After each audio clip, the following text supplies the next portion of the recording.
Langkah tim-tim bola voli putri, termasuk Red Sparks, untuk menurunkan pemain pelapis sepanjang putaran ke-6 Liga Voli Korea 2024 hingga 2025 mendapat kritik.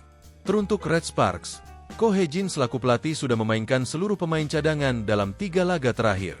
Pemain-pemain inti seperti Opposite Megawati Hang Estri, outside hitter Pyo Sung-ju, setter Yeom Hye-seon, dan middle blocker Jung Ho yang terus disimpan.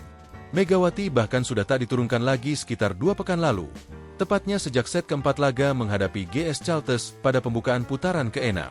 Tombol panik ditekan Ko Hae-jin karena badai cedera yang terjadi secara mendadak. Pada set ketiga middle blocker Park Eun-jin mengalami insiden horor yaitu tersandung setelah melompat sehingga menyebabkan cedera pergelangan kaki. Ko Hae-jin menarik semua 4 pemain inti yang tersisa setelah Park Eun-jin menyusul Vanja Bukilich ke ruang perawatan. Ini menjadi insiden cederanya pemain utama Red Sparks secara beruntun. Pada laga terakhir putaran kelima, outside hitter Vanja Bukilich yang merana karena kecelakaan serupa yang menyebabkan robek ligamen pada pergelangan kaki. Kejadian tersebut membuat perebutan peringkat kedua antara Red Sparks dan Suwon Hyundai Hillstate tidak lagi berjalan sengit. Husunya Red Sparks, posisi kedua klasemen tampak sudah tak menarik lagi dari kacamata Ko Hae-jin. Laga terkini kontra Hyundai Hillstate yang seharusnya menentukan tak begitu dianggap penting oleh pelatih berusia 44 tahun itu. Red Sparks tetap tampil dengan pemain pelapis saat Hyundai Hillstate kembali menurunkan para pemain inti yang disimpan di 2 laga terakhir. Hasilnya, kekalahan 3 set langsung. Media Korea Selatan, Haniko KR, menuliskan perebutan peringkat kedua klasemen pada putaran terakhir ini seperti putaran sampah alias rangkaian pertandingan yang tidak perlu. Bola voli musim semi sudah dekat, dan sama sekali tidak menarik. Sebaliknya, itu melelahkan, tulis media Korea, Hani. Itu karena tim peringkat kedua dan ketiga di musim reguler, yang telah memastikan diri lolos ke babak playoff, sengaja memangkas kekuatan. Dalam pasca musim V-League, posisi kedua tidak memiliki banyak keuntungan dibandingkan posisi ketiga. Jadi alih-alih memperebutkan posisi di akhir musim reguler, tim-tim meninggalkan pertandingan untuk menghemat tenaga mereka. Bahkan ada perasaan seperti putaran sampah, pertandingan yang tidak perlu.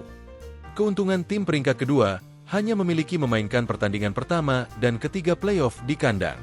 Babak playoff Liga Voli Korea memakai format best of 3 dengan tim pertama yang mampu menang 2 kali berhak lolos ke babak final.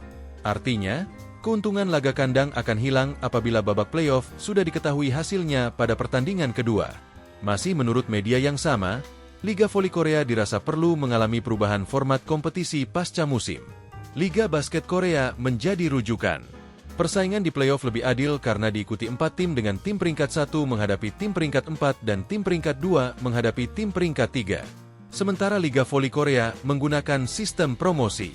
Jika ada 4 tim lolos ke pasca musim, tim peringkat 4 akan melawan tim peringkat 3 dalam babak semi playoff. Pemenang semi playoff menghadapi tim peringkat kedua dalam babak playoff. Terakhir, pemenang babak playoff akan menantang tim peringkat 1 di final. Dengan jadwal pertandingan yang digelar 2 hari sekali, keuntungan hanya didapatkan oleh tim peringkat 1 saja. Oleh karena itu, keputusan Ko Hae-jin bisa dimengerti.